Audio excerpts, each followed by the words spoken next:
Hi, it's time for another verb of the day. Today's verb is hire. Let's take a look at some of the definitions or ways that we use this verb. The first and most common way you will hear the verb hire used is to mean to employ someone. So we are giving someone a job and then we're paying them wages. Generally, with the first definition, we are describing a relationship that's going to continue for some time. But this verb can also be used in a second and related way. So someone might use hire to mean they're temporarily employing someone for sort of a limited job. A third way you might hear hire used is to mean to rent something. This third definition is not super common in the United States. I believe it's more commonly used in the United Kingdom. So if you happen to be speaking English there, you might hear this particular usage. You should know that hire is a regular verb. To make the progressive form of this verb, we're going to drop the E and then add ing to form hiring. The past tense and participle forms of this verb are made by adding the letter D, since this verb already ends in an E. Our base verb, hire, ends in a voiced R sound. So our past tense ending is going to make a D sound. It should sound like this: hired, hired. Now, you will hear a couple phrasal verbs with hire, and we're going to discuss those next. The first would be to hire away or hire away from. And when this phrasal verb gets used, people are implying that someone is being persuaded or convinced to leave one job and take a new job at some other business or organization. An example of this might be, she was hired away from the city. So what it would mean is, for kind of first job here is with a particular city government, and a different organization has now persuaded her to leave and take a new job with that company or that organization. Another phrasal verb you might hear is to hire out. This connects a little bit to the third way we used the verb hire, meaning to rent. So hire out can mean we're allowing someone to use or employ another person, maybe an object of some kind, and you're doing that in exchange for money. So again, as particularly when we talk about objects, I think you're going to hear the verb rent more commonly. An example of hire out in a sentence might be, they've been hiring out their restaurant for private parties. Okay? So essentially what this means is a person or a group of people can give money to the restaurant, right? And then it sort of closes down. They're not going to take in other customers, and instead the people who provided the money are going to be able to use the space, have meals served for a private event. Now let's continue using our verb of the day, hire, in a couple different verb tenses. Today we're going to practice the past progressive and the present progressive. As you study and work with other teachers or maybe use other books and videos, you might hear these verb tenses called the past continuous or the present continuous. That's okay. These mean the same things. I like using past progressive because it has two P's and it helps me remind my students that they're going to need two parts to make an affirmative past progressive sentence. To make the past progressive, we're going to need a past form of be, so that's was or were, and then we need the ing form of the verb. We use the past progressive to talk about an activity or an action that was continuing, right? It was in progress. And it's really common to see a second verb used in past progressive sentences, and that second verb is many times in the simple past tense. And the simple past tense verb shows us that something interrupted the progressive verb or the progressive action. I think you can see that in my first affirmative example. The hotel was hiring 100 new employees in March 2020 when the company decided to freeze all hiring. Okay? So here, past progressive was hiring, right? So they're doing interviews, they're collecting applications in hopes that they are going to be able to employ 100 people. But as we all know, March 2020, the start of the pandemic, the kind of start of many kind of shutdowns of businesses like hotels.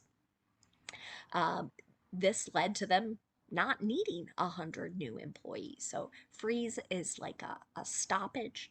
And the last word in this sentence, hiring, is, you might be thinking, hey, that's progressive again. It's actually a gerund. So it's acting like a noun in this particular sentence.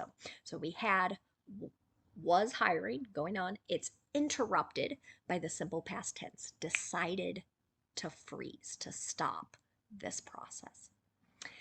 If you want to make a negative past progressive sentence, our structure is going to be, again, was or were, then not, and then our ing form of the verb.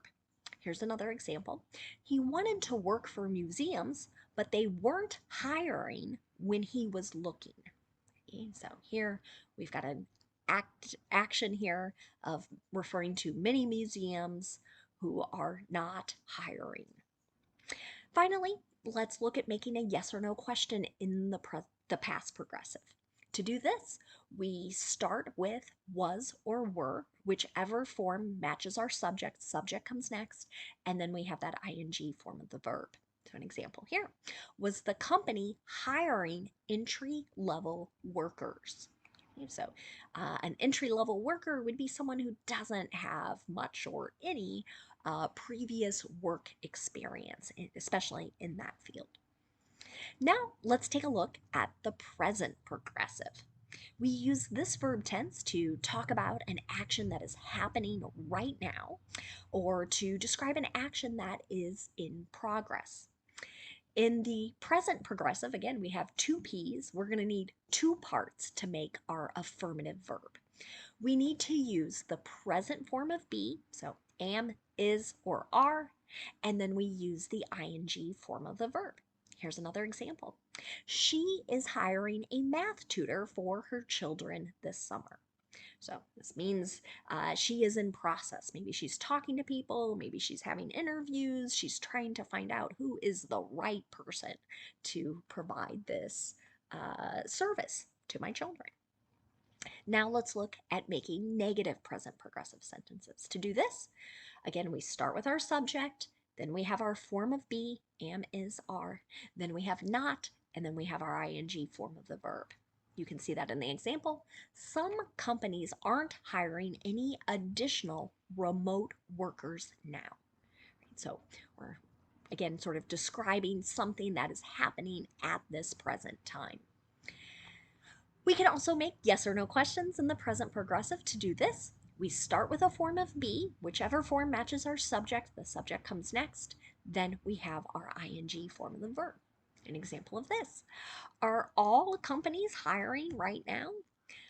It might feel like that if you're sort of following the news and many pieces that really focus on worker shortages, particularly in certain fields or certain types of jobs.